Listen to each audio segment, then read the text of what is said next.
Fiz o teste, tá testado. Eu fiz, pô. All right, please welcome the number 6 ranked UFC welterweight contender in the world, Gilbert Burns. Gilbert, thank you for the time today, sir. Yeah, for sure. We will take the first question from Jeff Wagenheim with ESPN. Jeff, please go ahead. I've been asking some of the other fighters, particularly those who are elite grapplers, about the octagon they'll be competing in this weekend. You've got a 25-foot cage instead of a 30-foot cage. That would seem to bring everything a lot closer and give you a little bit of an assist in getting the fight down to the place where you can do your business. What are your thoughts about fighting in the smaller cage? Doesn't change that much, but yeah, I like it. He's the one that we train at Stanford MMA with him, Wolf, and all my team.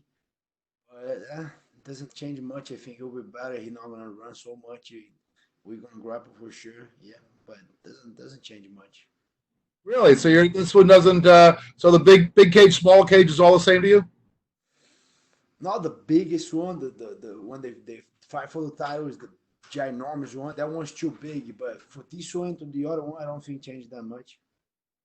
All right. So you competed in the smaller ones as well before and just having the close. Some of the fighters have just said that there's a lot more action and more engagement in the smaller octagon. There's less, not so much chasing around or running, but just people, not as much movement. And obviously, once you get your hands on somebody, that works to your advantage, right? Yeah, a little bit. I think it worked a little bit on my advantage. I like to grapple. That's where I feel most comfortable. But it is what it is. A fight is a fight. We're gonna fight. When I see that on Saturday, might help a little bit, might not. I'm not putting a lot of energy on that. Sounds great. Thanks very much. You're welcome. And we will take the next question from Jim Barcelona with the Miami Herald. Jim, please go ahead. Gilbert, what does this fight mean to you? Having UFC back in Las Vegas and also, main eventing this big card as well. How do you just put it all in perspective? Yeah, it means a lot. It's a huge opportunity to face a former champ right after his first loss. Like he just lost the belt. And I'm here. I'm just putting in the work. I'm getting after, calling everyone out. UFC give me the shot. I'm just happy with this opportunity, and I'm gonna give everything I have to earn that spot to beat Tyron Woodley on Saturday. And I'm just super excited, happy with the opportunity, but focus on what I have to do. What do you think it will be like competing with no crowd? And are you just so focused on the fight when you're in there that you really put out the crowd anyway? I fought already no crowd in Brazil. That was the first fight with no crowd, the UFC Brazilian, when I beat Damian Maia. And yeah, I'm getting used to it. Then I cornered Vicente Luque on the UFC Jacksonville. I'm kind of okay now. We not for sure we missed the crowd, but I've been there before, And what has it been like training? Have you been training different? Were you training with Hard Knocks 365, which, by the way, in South Florida, it's one of the training facilities that, unless you're there, maybe a lot of people don't know about it, but there's so many great fighters that train there in such a great fighting camp. What has it been like this time training during the COVID-19? Yeah, no, on the beginning it was hard because they closed the gym. Now we have two gyms. We have Hard Knocks 365 and we have Sanford MMA. That's the one is in Durfield. It's our new location. The team now called Sanford MMA. So, but the police went down and they closed Hard Knocks, but we kept training at Sanford MMA. And I have my garage gym at home. And the only time that I'm not training is a week after the fight. So I have that 1 week that's mandatory for my coach to not train. But after that, I'm back in training. I was at the garage training. I was working with my conditioning coach at IAGP, the Institute of Human Performance in Boca Raton. I was in shape. I was training. As soon as I got the call, I think I have between 4 and 5 weeks to prepare to Tyron Woodley. And we just dig deep and train hard.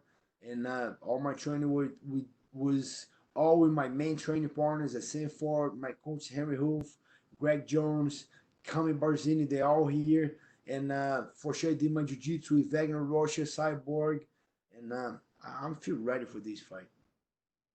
And lastly, how are family and friends back in Brazil? Yeah, family is good, thank God. My parents are good. Vicente Luke is just here, just bought a whole lot of vitamins. In Brazil, it's very expensive, so I got vitamin C, D3, B12, like everything to my parents. Make sure they taken care of. They good. It's a tough time because we had all planned out. I'm going to Brazil. I'm gonna fight. I'm gonna stay there. We're gonna work on taking my parents' visa to come here. But as soon as I got in the UFC Brasilia, the whole lockdown, they closed the consulate. So my parents supposed to be coming here to the US now, but now we gotta wait a little bit. But thank God they healthy, they good, they safe. All the best. Thank you. And we will take the next question from Cassandra Cusino with Las Vegas Sports Biz. Cassandra, please go ahead. Hi there. Just wanted a quick question about fighting in the Apex. Your brother actually earned his UFC contract there at the Apex. How excited are you to come back and earn a victory this time for the family to go 2-0 there? Yeah, I was super excited. I supposed to come here with my brother, but I got a short notice in the UFC Uruguay on the same week that he fought here on the Contender Series. So, but today I give a tour on the Apex, and I'm the facility is amazing, and I can't wait to make 2-0 for the Burns family at the Apex. Appreciate it. Good luck to you Saturday. Welcome. And we will take the next question from Gabriel Pangalangan with the Dojo Drifter. Gabriel, please go ahead. Gilbert, como voce está? How are you doing? I'm good, bro. How you doing? I'm doing good, man.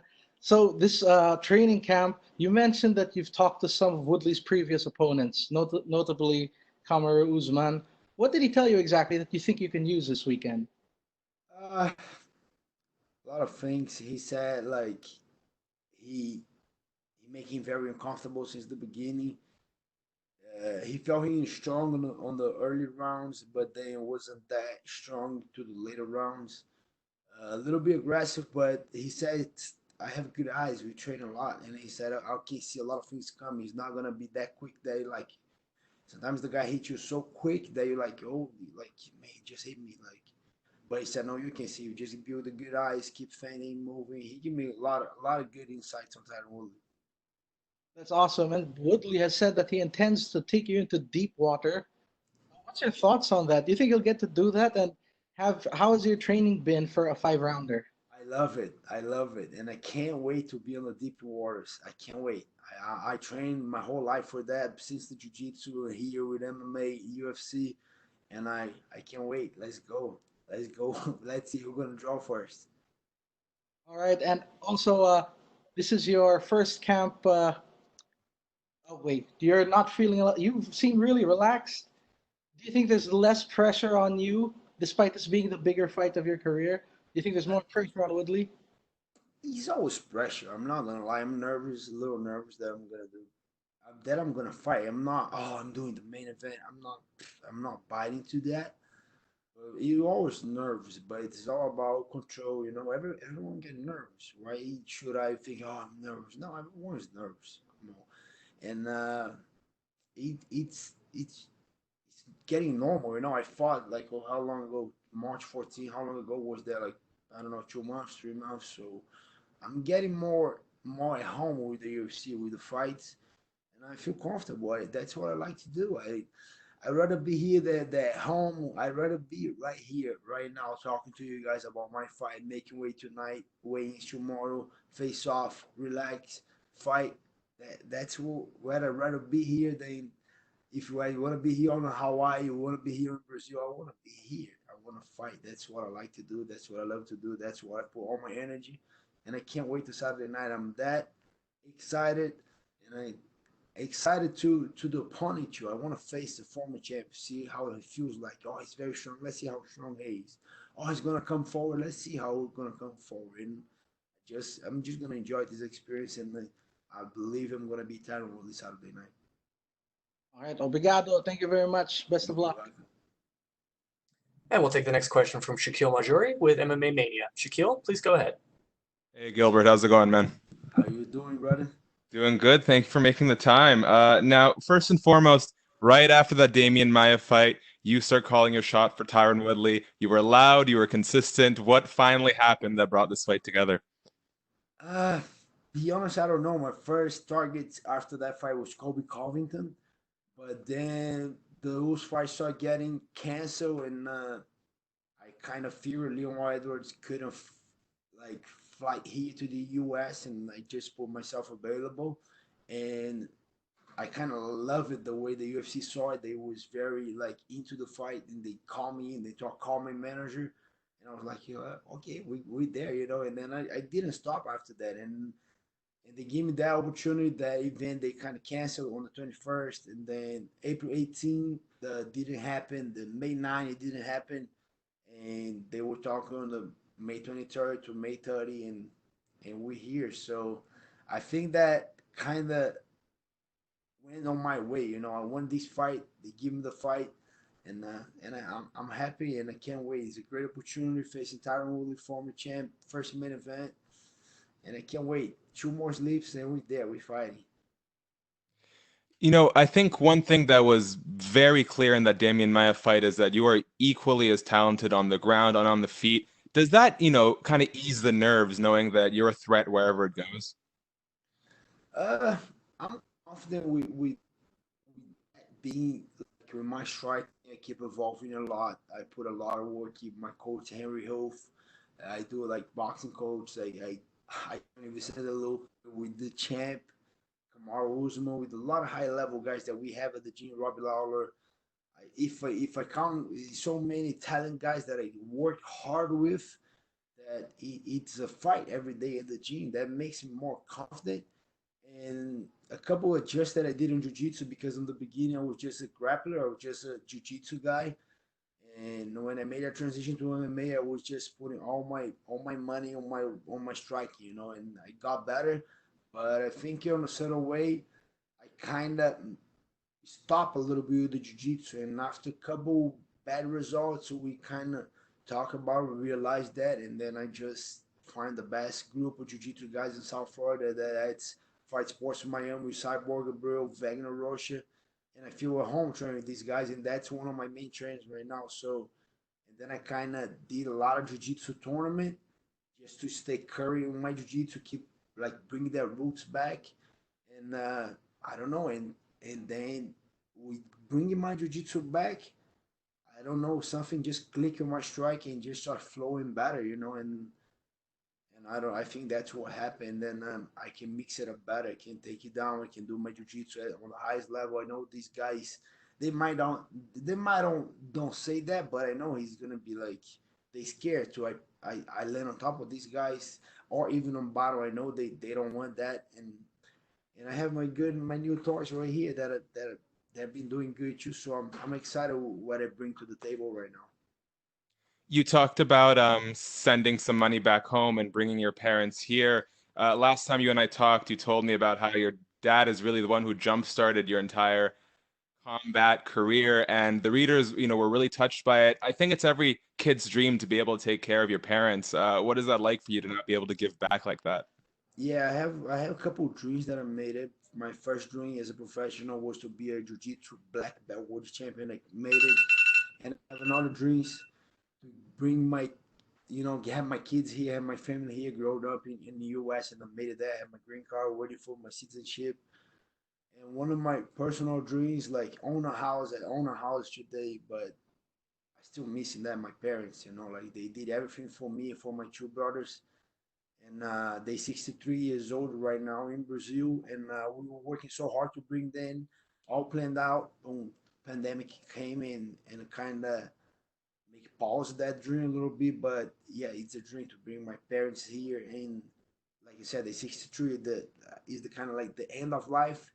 When they have the better end of life that I can give to them, and I think he'll be the best place with my kids, and with my brother, daughter too when she comes, and I think I just wanna give back to my parents.